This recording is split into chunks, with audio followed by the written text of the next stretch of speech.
Hello YouTube, it is Toy Adventures here again with another figure review. And today we're taking a look at something extra awesome. Today we're taking a look at the brand new Hammond collection Carnotaurus. So, we just had this thing recently unveiled just a couple months ago at the Beyond the Gate event for the little Target, Legacy Collection / Hammond Collection kind of preview event. But aside from that, we've known this has been coming for a long time now. We got leaked images of it a while back, but only now has it really become relevant. I know I didn't get this guy early because when the pre-orders went up, you either pre-ordered it on Amazon or Target. And, I pre-ordered it on Target because, that's where it's coming from. But apparently those who got the Amazon pre-order got lucky this time because Amazon started shipping them pretty much the day after the pre-orders went up. So people were already getting their Carnotauruses way early. I kept trying to put in pre-orders, but at first it just wouldn't come back in stock, and then eventually the page just went down for me. Like, I can't access the Carnotaurus page on Amazon at all. But it's okay, the story had a happy ending, because when it did release today in Targets, by the way, I wanted to let you guys know, this is the important part, this thing is on sale. Normally it's $35, but right now, if you guys go out right now to Target, you can get it for $24. It rings up and comes up to about $27 total. There's a Target, just sale going on this, even though it just released today. This is not the first time I've seen this happen. It happened with the G.I. Joe Grunt figure. It was originally $24, but was retailing for $11 at release. But this sale ends tomorrow, guys. It ends Monday. So if you guys want to get your Carnos for a little cheaper, definitely go out today and go pick one up. Maybe tell your mom or whatever that you want it for Christmas and that today is going to be cheaper than any other day. So, yeah, and also your store probably has one. When I checked the stock, it showed that most of the Targets around me, keep in mind, I'm in a lucky area where there is a lot of Targets. Each one had like 7 in stock. So if you're quick, you should be able to still get one relatively easily. Now, that all out of the way, let's get on to the actual box and review, So, taking a look at the box, they're starting this new trend where instead of it just having the logo of the movie, whatever right here, I have actually got this off of Amazon for $9. Here's a good example of comparing the old and the new box styles. So before, it would just be like the image of the movie or whatever, the line it's from. In this case, for this, it's 30th anniversary, even though Dinosaurs is JP3. Whereas now, they just put a big old render of the actual toy right on the box and leave this area empty. No more is the big embossed Jurassic logo. It's more small and up in the corner. And you just have the Hammond collection right there. And while I do like the box, it is a little less busy. And I don't know, I do kind of prefer the big old embossed logo with the JP logo. But I also like this. I can't really decide which one I like more, but I still think the Carnotaurus has a fair box. I do enjoy it. I think it looks very mature and very inviting. I always love figures that have the window. G.I. Joe used to have, or the classifieds, used to have the big window bubble that would show off everything, and that's cool. But there's always fun in that little bit of the figure being hidden. It always adds that little bit of excitement to get it open and see the full thing. And that's what they're doing here. They're only teasing the front half, which is, the best half of the dinosaur. But it really makes me want to open this thing and check it out. That and the sculpt just looks amazing. So, very nice box design. Nothing really much at the top. At the side, you get another render of the Carnotaurus right there. Very cool. Taking a look here at the back, you have more renders showing off the glass eye, its posing ability, another nice render of the figure. And then you have a nice bio down here, or at least a little insert. It says, as Claire Deering, Owen Grady, and Franklin Webb attempt to flee from the erupting volcano on Isla Nublar, the menacing Carnotaurus interrupts their plans and stops them in their tracks. While the gyrosphere offers some protection, it's the surprise appearance of the Tyrannosaurus Rex that ultimately allows them to escape. Where the Carnotaurus is needlessly beaten down and humiliated in its first ever JP appearance. Thank you, Jurassic World. Dinosaurs do always have to fight when they encounter. Anyway, we have Owen Grady, Velociraptor Blue, which I can't wait for these two. I really want these two. And then Dimetrodon, which I'm not as hyped for, but of course I'll still get because it is Hammond Collection, and I adore this line. Just the concept of a line specifically dedicated to highly detailed, highly posable dinosaurs is, well, it's kind of cool to me. Anyway, guys, that's it for the box. Pretty nice. It is the medium size, or the new kind of larger medium size. Here's a comparison to the old box.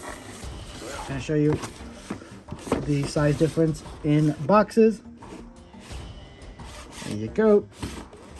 Man, you're coming in handy today. Anyway, let's go ahead and get the Carnotaurus broken out of the containment. And here we have the Carnotaurus out of the packaging, and damn, does this thing look so cool. Oh, I'm falling in love. Let's just go ahead and take a moment to take a look at the amazing, amazing sculpt work. I mean, look at that head. It is incredibly detailed. Each and every little crevice in there is expertly sculpted. I am just trying to get this into focus. Come on. There we go. Look at that intricate detail in there. Here's a good look on the head.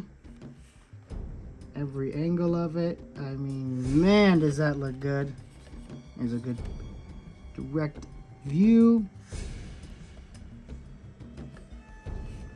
So, very nice sculpting going on. I just have to show off the head first because that's where they really went crazy on this thing, you can tell.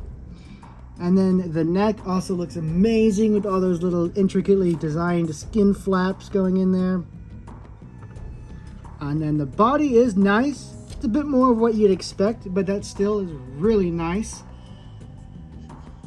And you got the osteoderms going along the back, but I'm pretty sure those have been proven canon on this dinosaur. They, they're actually on the actual creature, instead of it just being a cool design choice. So let's get on to the figure. Sculpt wise, we already know this thing is really packing a punch. It really goes crazy up on the head with the little shingling going on back here, and then of course you have the really nice skull-shaped head with all the little, details showing. I'm trying to not be in awe of this thing at 24/7. It's making me jumble up on my words, but, how else can you describe it other than just showing you guys? I mean, it's really, really impressive. I don't think they've really done a skull or a design shape as accurate to the movie creature as they have with this one. People have been saying this has been the best Hammond collection, and I already think I must agree. I mean, even the T-Rex, while it looked nice, it still looked Mattelified in some ways. But this one doesn't really have that Mattelified look. This one just looks like a model of the Carnotaurus from Jurassic World. Things to note, the feet are no longer oversized. They are very fairly sized, and as you can see, they do work just fine withstanding the creature. You do have to kind of work on it a little bit, but once you get a good stance, it's not really a trouble or not an issue. The ankles have stern and firm ratchets in there, or not ratchets, but just ankle joints in them, so they're not gonna buckle under a lot of weight. And yeah, it's just really nice. Let's go over some of the proportions of the creature, because that is where they really improved here. The head is about the right size. It's pretty stout, pretty boxy, which is very accurate for this. Not only the real creature, but the movie monster as well. And then the arms are really chubby. They give off like a baby, almost Jabba the Hutt looking arm. Just these really chubby looking hands with these big old sausage fingers. And for a Carnotaurus, they are much too big. I will give it that as a negative. The arms are quite too big. The earlier Carnotaurus toys definitely got that down a lot better. But it's not a big deal. It doesn't bother me that much. Just in general, because it's more so trying to be the Jurassic World dinosaur than it is trying to be just a Carnotaurus in general.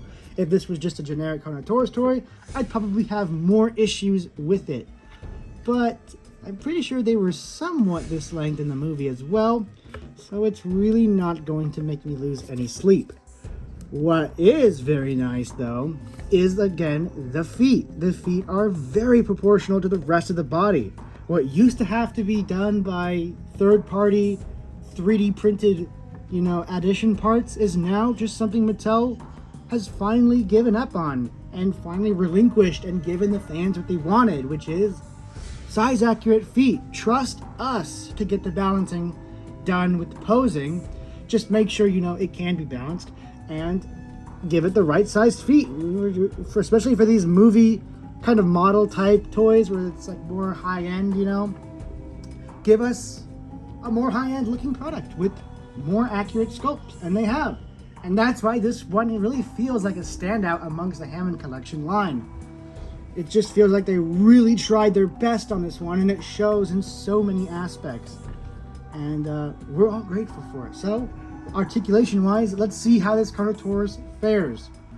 We're going to start up at the head. Of course, the jaw is on a joint. Now, what it looks like is when you move the bottom jaw down, it opens the top jaw as well. Very nice, very fair range of movement. Now, let's see, does it ratchet in place? No, it doesn't. Now, see, this makes me want a new Tyrannosaurus Rex. I want a 2.0 because that one, the jaw ratcheted, which is so annoying, which means you can only have it like this, and then you close it and it snaps shut like that, which means if you wanted to, I don't know, put a figure in its mouth, maybe have it dangling from the leg, it won't hold it because it'll be stuck in this position or it'll be stuck in this position. With this one, it lets you move it freely. There's no ratchet in there. There's no joint telling you where it stops and where it goes. You just open it as much or as little as you want, and it'll hold it. What a concept. Really makes me want a new Tyrannosaurus Rex. So, that being said, here at the top joint of the neck, it has left and right a pretty fair amount. Sadly, no rotation in it, which is weird. You can't rotate the neck, sideways. It's the same for the other side. You get a little bit more movement in the neck. You do get some up and down, of course. So you can look down about that far. Have her looking up very far. That's really impressive. But, of course, there's no rotation. It just goes up, goes down, and it pivots side to side. So, articulation in the neck is great, but it looks like it could be a little better.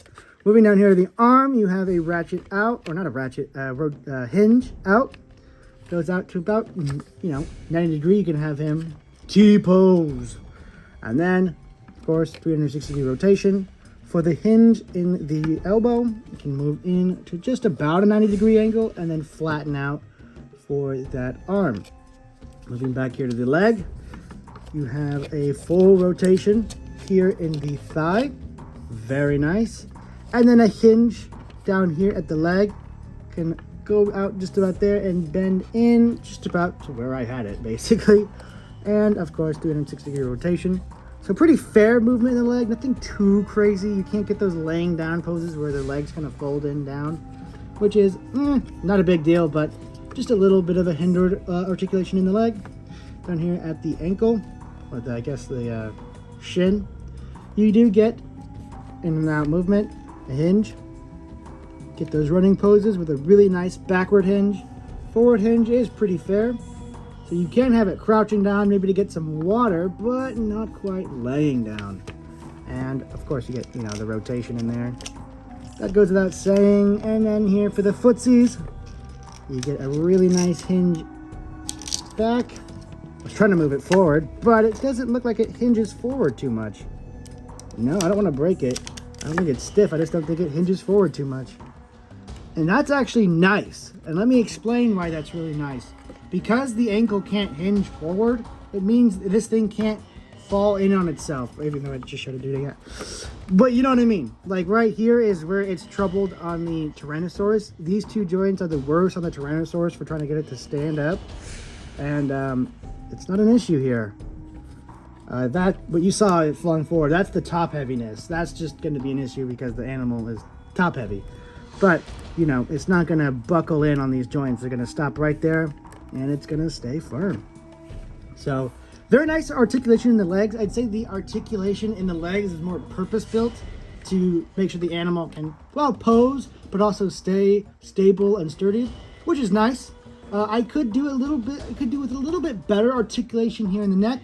It is really nice, but I would prefer some of that kind of, you know, side to side rotation, just like the Tyrannosaurus had. The Tyrannosaurus, you could make the head tilt, you know, from left to right, and I would prefer, or just enjoy some head tilt on this one as well. It just feels like it's a little lacking.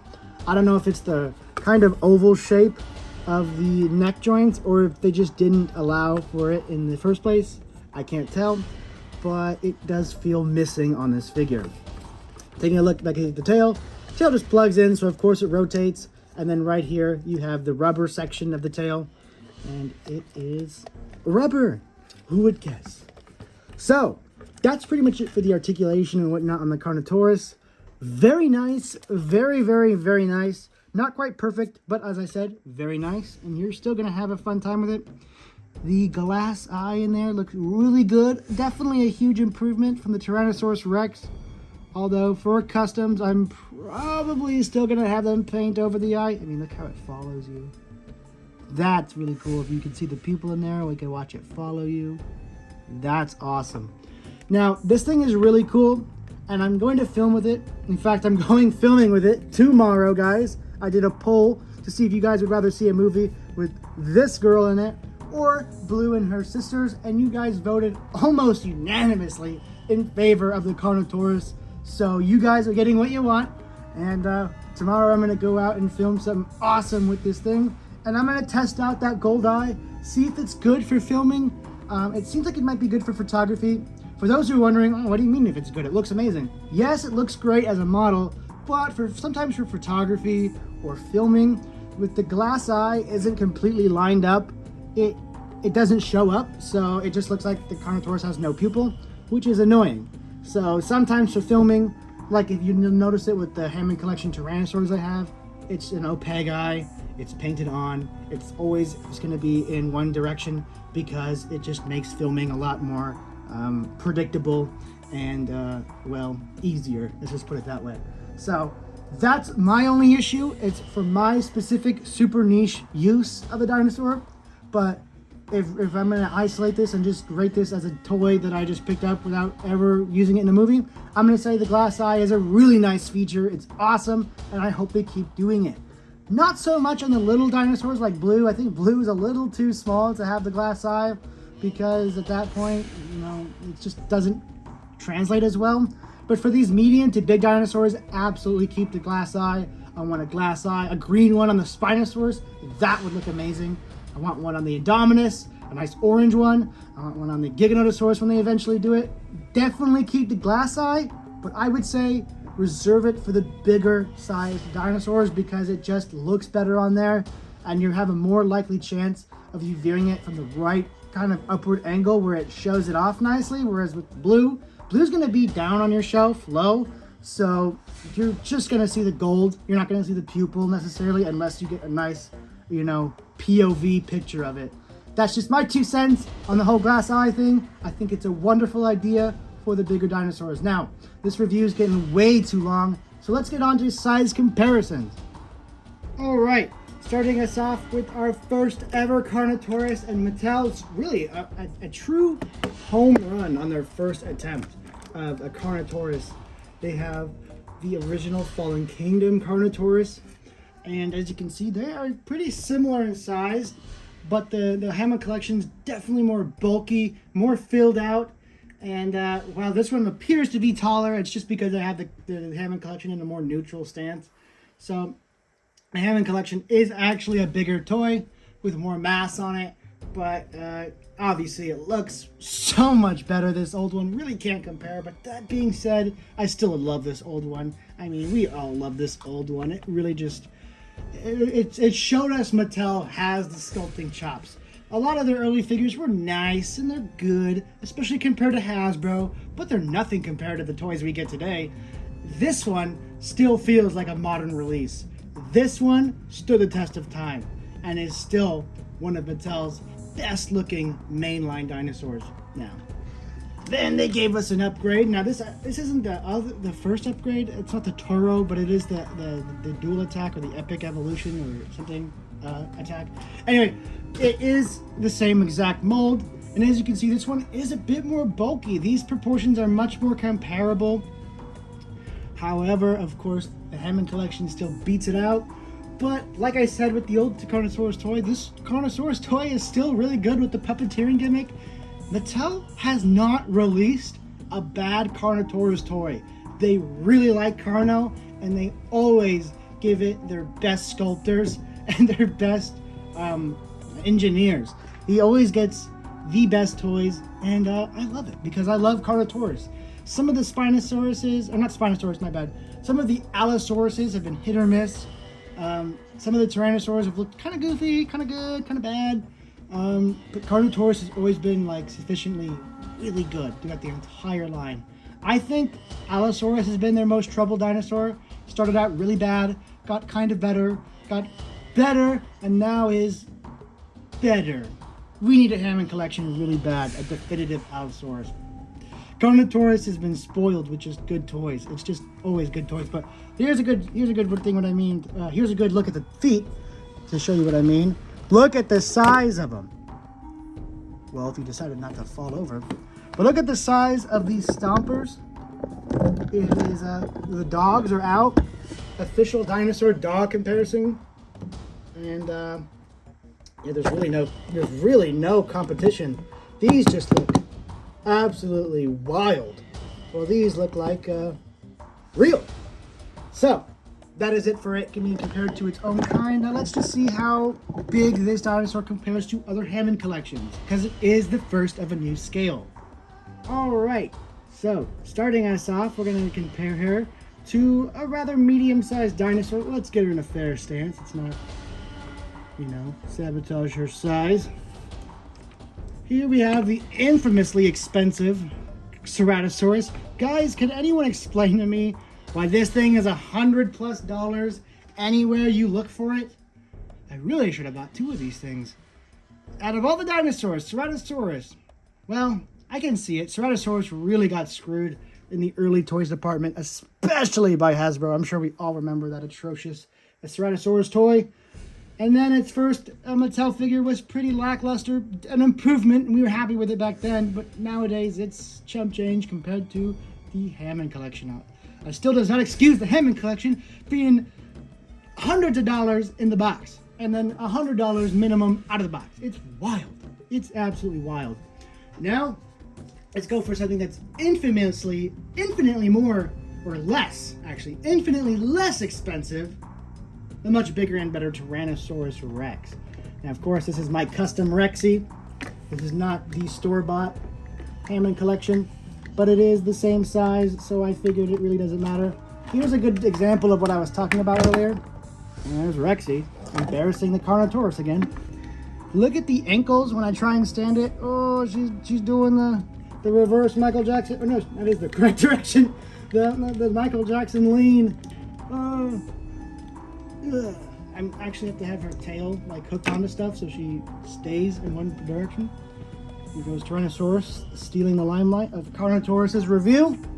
And here is the size comparison. So you can have Rexy for no reason disrespect Carnotaurus and absolutely poop all over her. I guess doing the same thing to what Spinosaurus did to T-Rex in JP3 for no reason. And here is, of course, a human. So let me get everything situated so you get a better idea of the scale of this thing. It's really, really nice.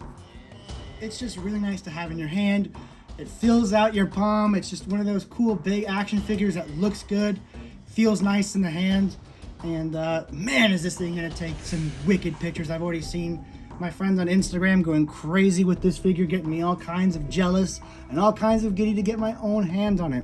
One thing I also wanted to point out, now that we have these two next to each other, look at the difference in the teeth. Don't look at him. He's a 3D printed head. Of course his teeth look, or her teeth look way better. But with the Carnotaurus, this is another huge improvement I forgot to mention, is the teeth. The teeth are no longer this giant gummy single row crap. Look at the difference in the teeth on the Ceratosaurus, where they're these giant unanimous gummy blob, where here they're individual, very nicely. They're not sharp, but they're definitely teeth. They look really good. Another big improvement that we gotta give kudos to Mattel for. In short, guys, I have to give this thing a very low 10 out of 10. It's absolutely fantastic, and I say low because of the neck articulation. I just couldn't justify not giving it a point because the neck didn't tilt. I mean, here's an example. The Tyrannosaurus head can tilt. See that? It can tilt like it's curious or whatnot. Like it's just, you're like, huh? Whereas Carno here cannot. So that's why I say it's a low 10 out of 10. Maybe a super high 9 out of 10. What I'm trying to say is this figure is near perfection, and Mattel should really give themselves a pat on the back and then immediately get on to repainting this thing. We want Toro. We want the demon from Fallen Kingdom and Dominion. We want the demon from Kenner. We want a lot of things. Basically, you can make a lot of money off of this dinosaur. Knowing the fans, Mattel doesn't have to do anything. They just have to keep selling it, and we'll get bored and we'll paint it ourselves. I already have plans to get this thing turned into the demon, but it would be nice for the people who don't have access to commissions or don't want to pay exuberant commission prices to just have an option. I would still buy all of the variants they release of these Hammond collections. That's a really what's the word? Just Mattel hasn't been jumping on that possibility. Where the T-Rex is required different sculpts, stuff like the Perez or the Carnotaurus, for example. Those dinosaurs could just be repainted, resold, and they'll make money again. Like, I'm pretty sure there's a green Ceratosaurus from Camp Cretaceous. Screw it. Re-release it. Give it that paint scheme. It's a super sought after figure. Get it back in the market. This, I can see just being repainted at least those like 3 times I said, and I would buy probably 2 of each. I'm not joking. I adore this figure, and I think it is going to be one of my favorite to use in movies coming up, just for how nice it looks, especially in pictures. So guys, that was my review. I will reiterate, this is a low 10 out of 10, high 9 out of 10. Absolutely superb figure. Once again, guys, if you want to get yours, get it today. I cannot stress this enough. Get it today. Do not wait for Monday. Otherwise, it'll be back up to $35. You guys have an opportunity to get this brand new dinosaur. We're talking it released today. The release date is today, the 26th of November. You guys need to go out there and get it today to get that sale. I don't know why it's on sale, but it is. Don't ask questions. Take the blessing. Get out there. Get your Carnotauruses. And yeah. Anyway, guys, that's it for the review. Thank you so much for watching. Please share the video, like the video, and leave a comment letting me know what you think of the review, what you think of this dinosaur, and what you want to see on the channel coming up. I really appreciate it. I read all of your guys' comments. I try to respond to most of them. So if you guys do leave a question or a comment down below, I will be getting back to it. So yeah, I'll see you guys there. And I'll see you guys tomorrow. Well, probably not tomorrow because it won't upload tomorrow, but I will be filming tomorrow. Anyway, guys, that's it for the review. Thank you all so much for watching. This has been Toy Adventures, signing out. Peace!